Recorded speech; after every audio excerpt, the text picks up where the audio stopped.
Ang hollow blocks daw by Monday pa. Pero matibay na ito. Tingnan nyo naman ang footing na pinagawa ni Papa Yam, oh. Oh. Tingnan lang natin, may mga sasakyan na para na-imagine na natin. Tingnan nyo po, oh. Oh. Pero ang lawak pa niya, no. Kung sasagad pa po sila, tingnan nyo. 'Di ba? So yung isang sasakyan hanggang dito lang. Laki pa po ng ano. Pwede tayo baliktaran siguro.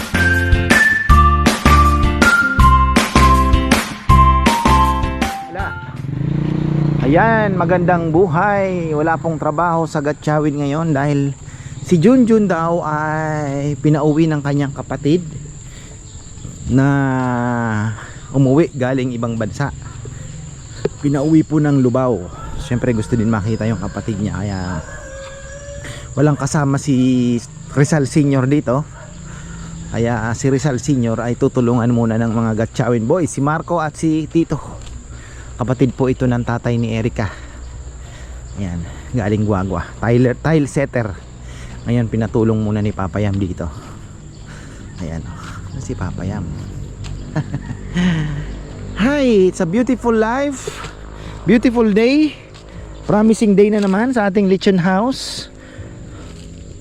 Ang ganda ng zucchini, oh. Mukhang maganda, ha. Mukhang maganda to sa tag-ulan. May mabibili kayang buto nito? Ang tanong. Walang nagtatanim dito nito, ah. Ayan.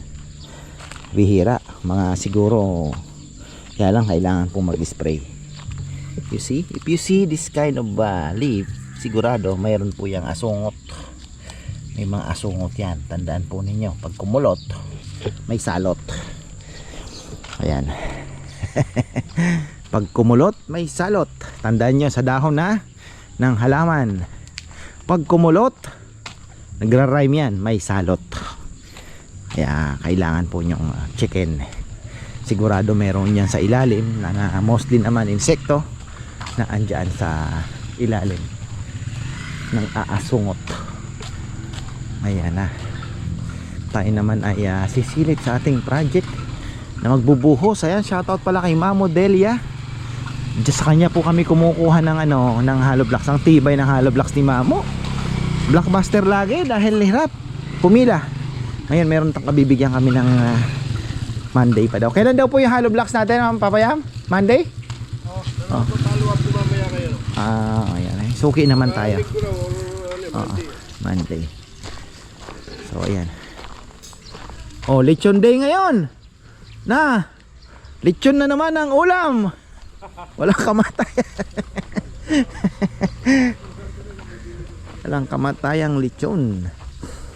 Meron palang sukat, Papa Yam, sa Google na ang parking area na back to back 9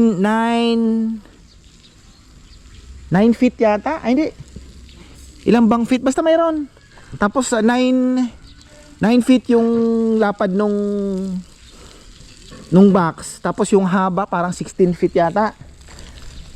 Tapos yung lapad din ng maniobrahan meron din. Tapos yun na naman yung bali basta 16.5 meters. 16.5 meters po yung lapad ng ganon. So uubra na tayo pagka ganon. So kung hindi, magi-slant tayo, pa-slant. Pag ganon, puro pa ganon ngayon. Para back, diba? Ganon lahat. Ngayon syempre paglalabas paatras na, dito na gagano na. So ayan, ida-direct na lang po natin sila papasok. Kung hindi po kaya na back to back na pantay, naka-slant tayo 60 degrees. Ngayon pag nakaganon, paglalabas para sabihin nyo paano kami magmamaniobra paikot na ganon, di kaya, di ba? Dito tayo gaganon, tapos ganon na, patras po ang pag-alis, patras. Mas mabilis, ha. Ayan, so titingnan po natin. Kagabi pinag-aaralan ko pero sa tingin ko kayang kaya. Tingnan nyo naman. Layo ng mangga, diba? Kita nyo naman po kung gaano kalayo. Dito lang naman ang inaano natin. So at least ito ma-maximize natin, makapagbaliktaran tayo dito. Pagdating doon, bahala na. Didiskartehan natin. Actually, may mga kainan po nga po sa saan ba dinaanan namin, Balik Kapampangan, pati yung Holiday Land na napaka busy. Di hamak na mas malaki po ang parking space natin sa kanila, pero nahiraraos nila. Hinga lang may talagang nag-a-assist, may nag-a-assist po. Ayan, worst come to worst, putulin itong manggang ito. Pwede pa ba nating ilipat yan? At dito sa may ni Rambo, sasagad natin yan, diba? So ayan po ang kaganapan ngayon. So ilan bang poste ito? Mas malapit po yan, ha. Tinanong ko kay Papa yan, ako yung mga poste medyo special, medyo mas malalapit dahil kailangan nating matibay. Kailangan natin ng matibay.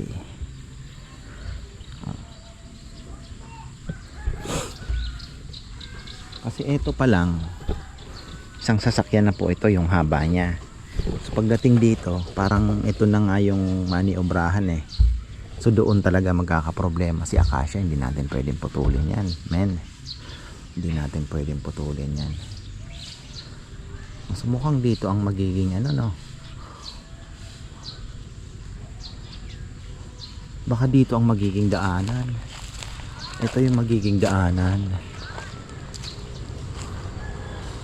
Oo, pag naisara natin yan, naitambakan na natin, mukhang dito ang magiging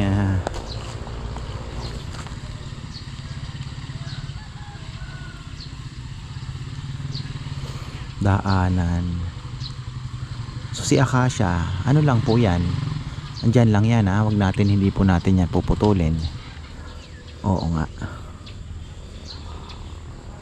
mukhang tayo, mag-i-slant tayo, pa-slant siguro.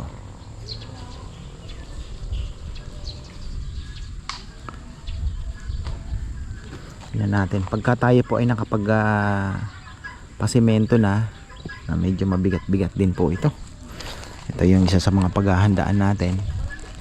Medyo mapapamahal tayo dito, pero kailangan po kasi ito. Sabi ko nga kay Bebe, hindi ba pwede, kasi may mga nagme-message yata na ba't di mo na lang tambakan ng graba para medyo matipid nga. Ang problema po, putik po ito, kakainin lang, ang hirap, mahirap. Siguro katagalan, pero talaga pong lumalambot po yung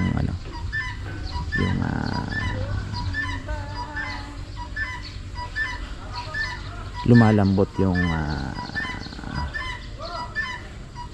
lupa at nakakahiya.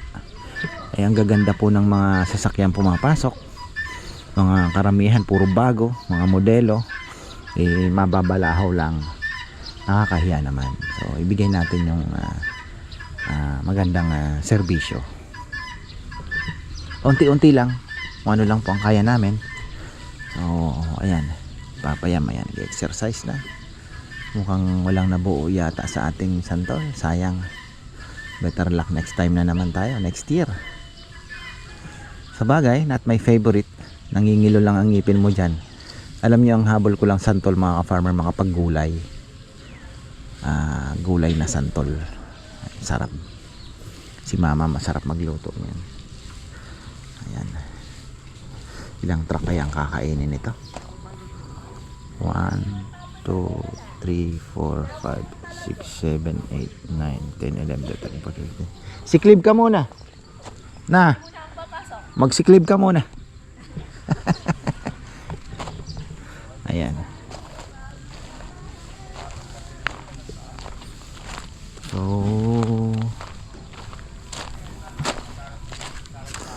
ayan, ito pa.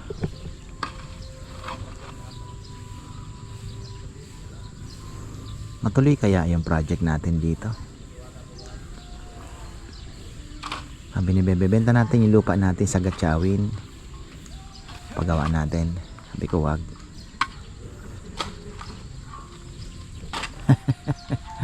Wag. Mukhang dito ang magiging daanan, Papayam, pagka natambakan. Tapos ito,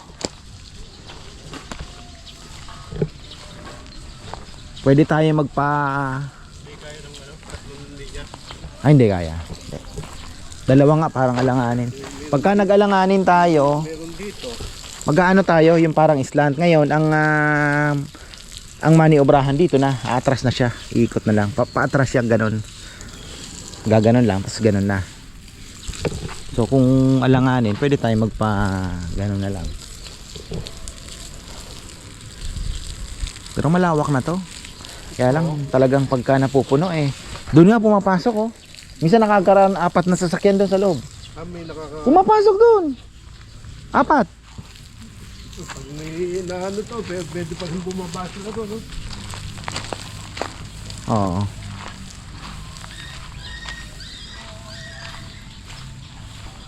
Kaya lang dito hindi na pwede. Langanin po. Isang sasakyan lang talaga dito. Kung tatanggalin natin yung isang sasakyan, pwede. O dalawang nakaganon. Nakapokus tayo ngayon sa parking, kaya puro parking lang po muna ang kasi isa pa sa mga main problem namin pagka lalo na po pag linggo. May pa yan maaraw. Ay Marco, pasuyo naman pa yung mga damo-damo na yon. Ito para magamit ng mga palinis ng saglit, kahit palapalahin mo lang. Yan Oo. Thank you. Para medyo mabubunot. Ayun, mabubunot pala. Hindi mahirap. Kasi natatakot silang pumasok diyan Pinalinis ko na kay Kongkong yan, alam, bilis ng tumubo. Tapos may may ba yan? Ihulog mo na lang yan dyan.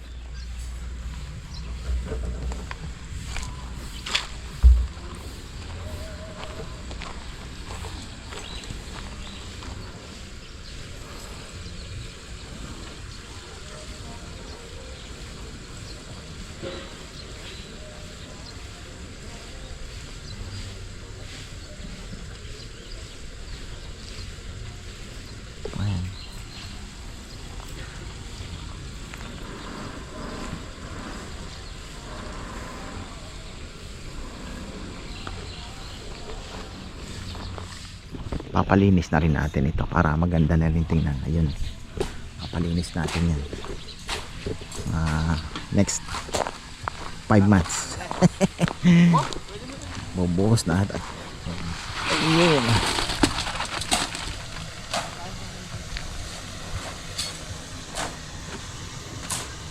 nakakatuwa din yung bahay ni Ann kasi binisita ni Bebe. Actually hindi ko pa nga nabibisita.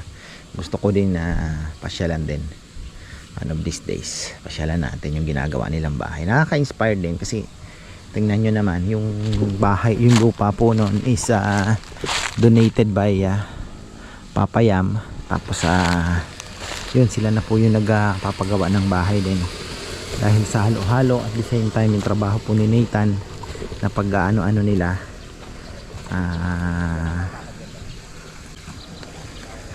pag may mekos nila, yun malapit na po, may nakakapag tiles na, may forma na ba, may mga bintana na rin. So galing ang hollow blocks daw by Monday pa, pero matibay na ito. Tingnan nyo naman ang footing na pinagawa ni Papayam. Swerte tayo talaga sa pantay dito, pero dito para pag tinulak may kumokontra, di ba?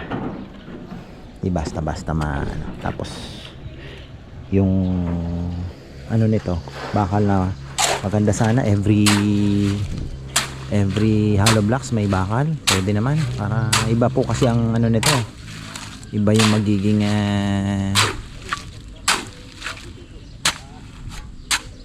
parang pinakabakod na din po to So May mangga tayo dyan. Ayan. Ay, ang hirap magtanim ng wala pong ano, yung proper ano talaga planning kasi dito. Ang hirap din magplano. Nakakatakot. Basta sabi ko yung mga fruit bearing ilagay na lang sa gilid para hindi gaanong istorbo. Kasi most likely dito yung magiging rooms kung sakali man. Gawa na ang naandito na po yung Poso Negrong pinahukay namin. Naandyan na. So malamang sa malamang dito na po tayo maglalagay ng mga ilang room. Tapos yun dito pwede natin gawing parang campsite yung part na to. Ito dito pwede tayong mag set up dyan. Parang tent ba, pang tent, pang campsite pa dyan. Tapos yun dito para sa ano ko lang imagination ba, dito tayo yung kitchen pa, no? Pwede tayo sa kitchen. Ewan ko, bahala na. Dito, yung space na malaki na yan, pwede tayong maglagay dyan ng ano ba, yung parang activity hall nila na lalagay tayo ng billiard table, maglalagay tayo ng kung ano pang pwede, diba, darts, indoor activity. Ayan, tapos nandito yung swimming pool. Tapos dito pwede pa tayong maglagay ng mga kubo. Kaya yung nyug medyo alanganin ako. Saan ko kaya ilalagay yon? Alanganin tayo sa nyug kasi baka magkaroon pa po ng cottage dito. Kasi tingnan nyo, ang ganda ng pag may tulay na po ito, may tulay na yun doon, pwede natin lagyan ng parang dining area pa rin, syempre, kasi sayang po yan kung walang, sabi ko nga kay Bebe, kung open lang yan okay din naman, kaya lang daytime parang hindi matatambayan, ano. Pero kung yan po ilalagyan mo ng parang bubungan for the sa future, malay nyo mapabubungan po natin yan paikot. Lagyan mo ng mga mesa tapos may tulay ka, pwede mo, kasi pwede na yung mga kunyari pwede mong parentahan day tour. Diyan na po sila kakain, 'di ba? Kunyari may ka-farmer, gusto ko i-reserve yung ano kasi birthday ko, yung event place mo, let's say doon na kami kakain ng magda-dine in kami ng lechon. Tapos ayun, syempre may charge na kasi kung mayroon na pong ano, 'di ba, may mga amenities na kasama na. So day tour, kaya pwede silang mag-overnight. So yun po yung mga options na pwedeng mangyari. At hopefully sana naman ano, mag-materialize po itong ating ginagawa. Kasi sabi ko nga, kung hindi po kikita, bakit ko pa pinaganito, 'di ba?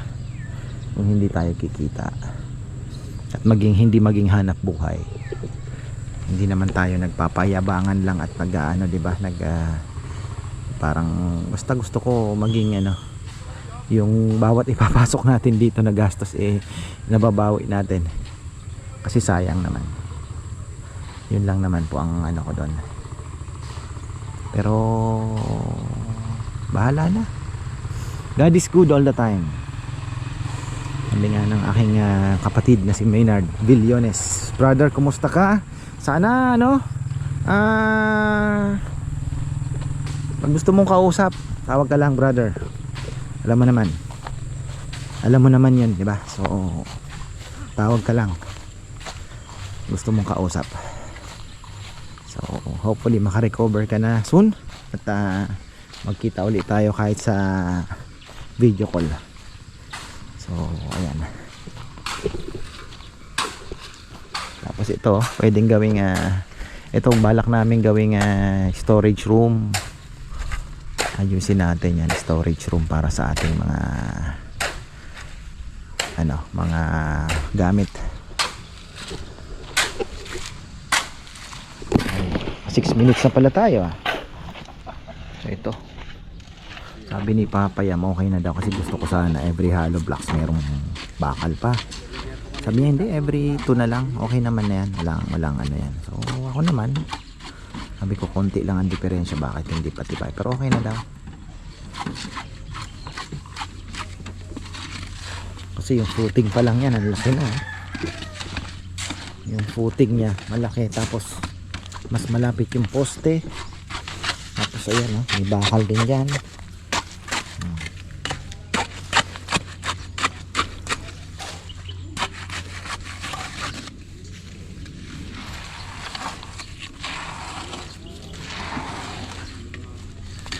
Ilang poste din to. Marami din, ah. 1, 2, 3, 4, 5, 6, 7, 8, 9 na poste. Ang lapad daw po ng kada guhit sa parking is 9 feet ang lapad ng every guhit. So 9 feet. Tapos sa yung haba is 16, parang ganon.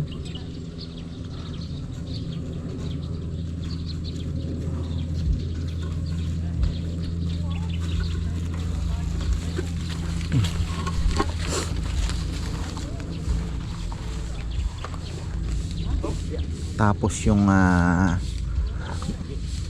maniobrahan is 24 and then 16. So 16 is 32 plus 24 56 feet kung gusto mo ng baliktaran. So may option naman tayo, pwede tayo magpa-slant.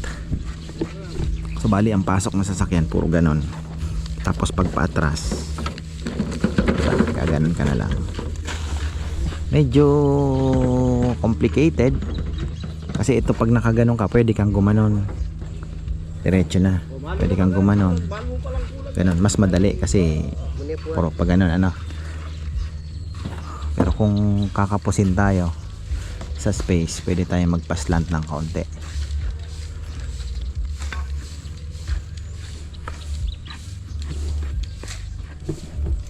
Ito iniisip ko yung tubig kung ida-divert natin lahat papunta doon. Tatambak tayo dito pag ganun, paunti-unti. So yung slope ng lupa pag ganun, papunta doon. Ikaw? Di, 6-7, mga 7,000. Pabili ka na. Kasi sabi ko nga yan, gagamitin dito talaga. Oo. Bili tayo.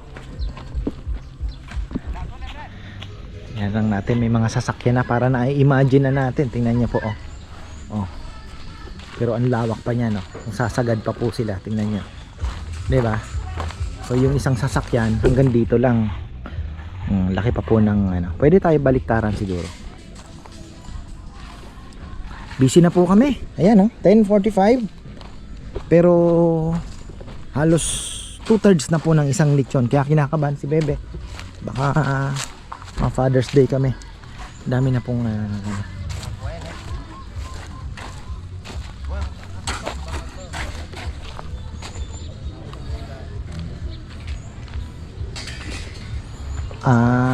yung bakal.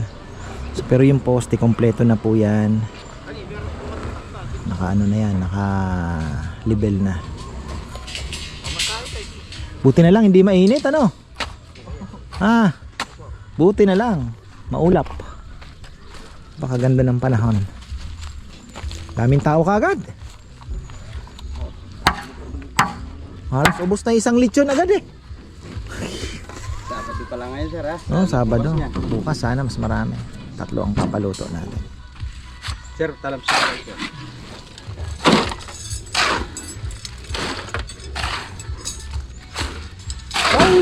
Ay.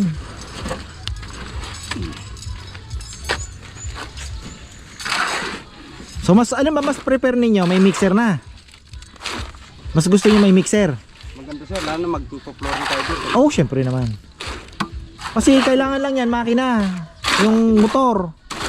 O bibili tayo ng motor para ano, wala nang motor, talagang warak na po yung motor. Tayo dito pagka Ayo naman, kailangan talaga. Kailangan po natin ng another ano, kakabitan na natin yan ng. Tapos ito papalinis na natin para magmukhang ano, malinis talaga. Ayan. Ay, thankful tayo Saturday. Another ano na naman, mukhang Wala pa po yung mga naka-reserve sa mga kubo halos, pero ano na,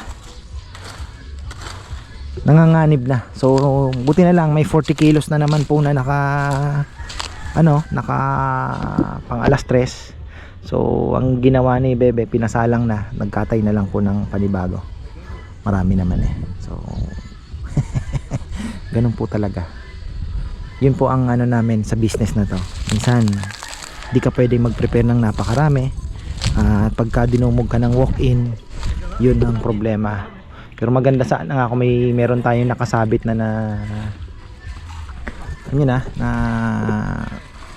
naka-freezer sana, na cold room lang. So huhugutin mo na lang yung baboy. Yun ang advantage. Sa ngayon hindi pa natin afford yan. Pantay na pantay, ang galing talaga. Bubuhos pa tayo dito. Hindi, magha-hollow blocks pala next week. Hollow blocks na. Sana si Junjun bagay, babalik naman po yun. Pinuntahan niya lang yung kapatid niya at umuwi daw.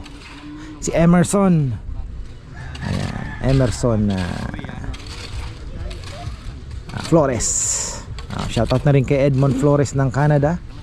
Ayan, may dumarating na. Ayan, mamadali, mukhang gutom to. Ayan, oh.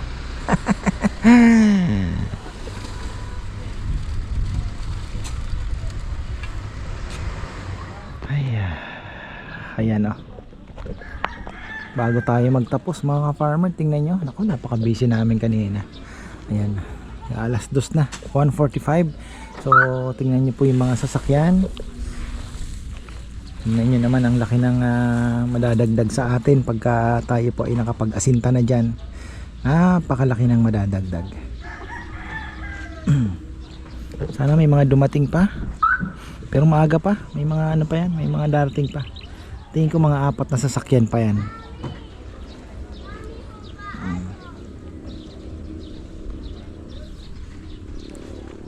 Saan na yung dalawa?